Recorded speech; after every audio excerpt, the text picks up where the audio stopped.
अस्सलाम वालेकुम। आज से 41 साल पहले एक शख्स ने इमाम मेहदी होने का झूठा दावा कर मुस्लिम्स की मोस्ट सैक्रेड प्लेस खाना काबा पर अटैक किया और पूरे हरम को अपने कब्ज़े में ले लिया था। आज हम इसी पर बात करेंगे कि ये पूरी की पूरी कंस्पिरेसी क्या थी और इसका एंड कैसे हुआ। तो लेट्स स्टार्ट।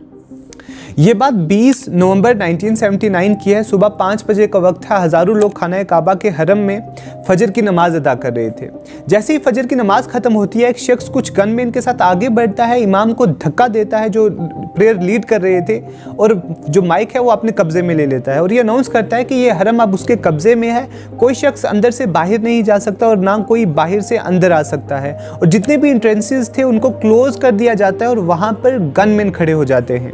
और ये अनाउंस करता है कि अगर कोई शख्स भागने की कोशिश करे या कोई शख्स ऑब्जेक्ट या रिटेलिएट करे तो उसको कत्ल कर दिया जाए। ये शख्स जुहैमान अल-उतैबी था जो उस पूरी कंस्पिरेसी का मास्टरमाइंड था।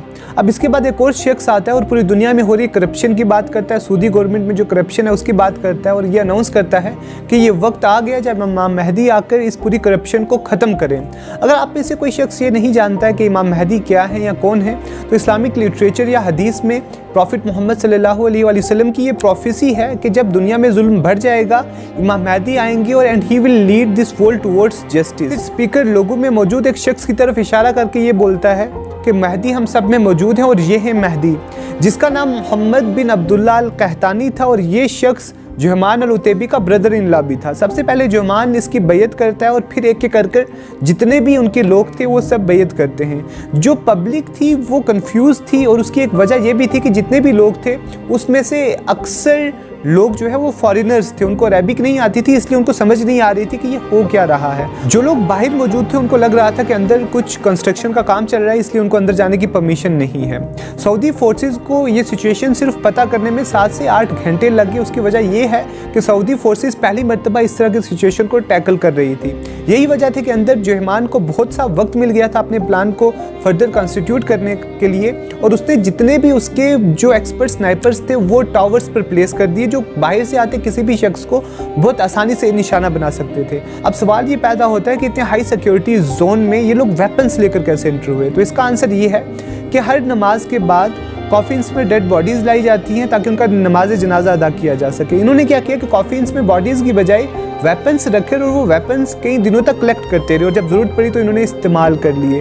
अब इसके अलावा एक और इम्पॉर्टेंट बात यह है कि पिछले कई महीनों से ये लोग र्यूमर्स फैला रहे थे कि बहुत सारे लोगों ने मोहम्मद बिन अब्दुल्ला इस अल कहतानी को अपने ख्वाब में देखा कि वो मेहदी है और बहुत जल्द आने वाला है। तो लोगों के माइंड्स में ये चीज़ ऑलरेडी मौजूद थी जो इस कंस्पिरेसी का हिस्सा थी। जब दोपहर के वक्त सऊदी ऑफिशियल्स को इस सब की इन्फॉर्मेशन हुई तो उन्होंने हेलीकॉप्टर के थ्रू अनाउंसमेंट्स भी करवाई, कुरान की आयत भी पढ़कर बताई, हदीस भी पढ़कर सुनाई कि वो लोग किसी तरह का ब्लड शेड नहीं चाहते हैं कि हरम में, क्योंकि बिकॉज इस्लामिक नॉर्म्स के मुताबिक ये चीज़ स्ट्रिक्टली प्रोहिबिटेड है कि किसी तरह का ब्लड शेड हो हरम में और मुहर्रम के महीने में। मगर उन लोगों ने इस चीज़ की बिल्कुल केयर नहीं की, और सऊदी ऑफिशियल्स को जो फोर्सेस थी सऊदी वो डायरेक्ट अटैक नहीं कर सकती थी, चाहे वो कितनी भी डेंजरस सिचुएशन क्यों ना हो, जब तक उनको फतवा ना मिलता या वर्डिक्ट ना मिलते, क्योंकि खाना काबा के अंदर या हरम के अंदर किसी तरह का भी ब्लड शेड अलो नहीं था। तो वो उन्होंने अप्रोच किया, उस वक्त जो स्कॉलर्स थे, जो इमाम थे, उनको अप्रोच किया कि वो किसी तरह का फतवा दे, और उस वक्त के इमाम ने जो पूरी की पूरी सिचुएशन को कंसिडर किया और ये डिक्लेयर किया ये जितने भी लोग हैं यानी इस्लामिक है, इस्लाम का इनके साथ कोई ताल्लुक़ नहीं है, क्योंकि इन लोगों ने वहाँ पर जो लोग तवाफ़ करने आए थे, वो जो लोग उम्रा करने आए थे, उन लोगों को होस्टेज बनाया है, खाना काबा को होस्टेज बनाया है।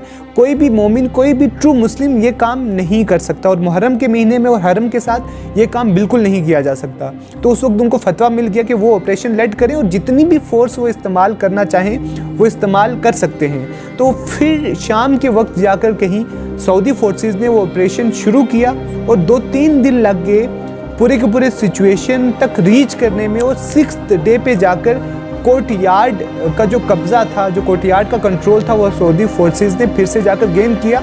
मगर जो जुहैमान अल-उतैबी अपने साथियों को लेकर वो जो हरम की मस्जिद है वहाँ बेसमेंट में छुप गया था कहीं। जब ये लोग बेसमेंट में जाकर छुप के सऊदी फोर्सेस को बहुत डिफ़िकल्टी हुई इन लोगों को ज़िंदा पकड़ने में, क्योंकि सऊदी फोर्सेस चाह रही थी कि जुहैमान अल-उतैबी को ज़िंदा अरेस्ट किया जाए।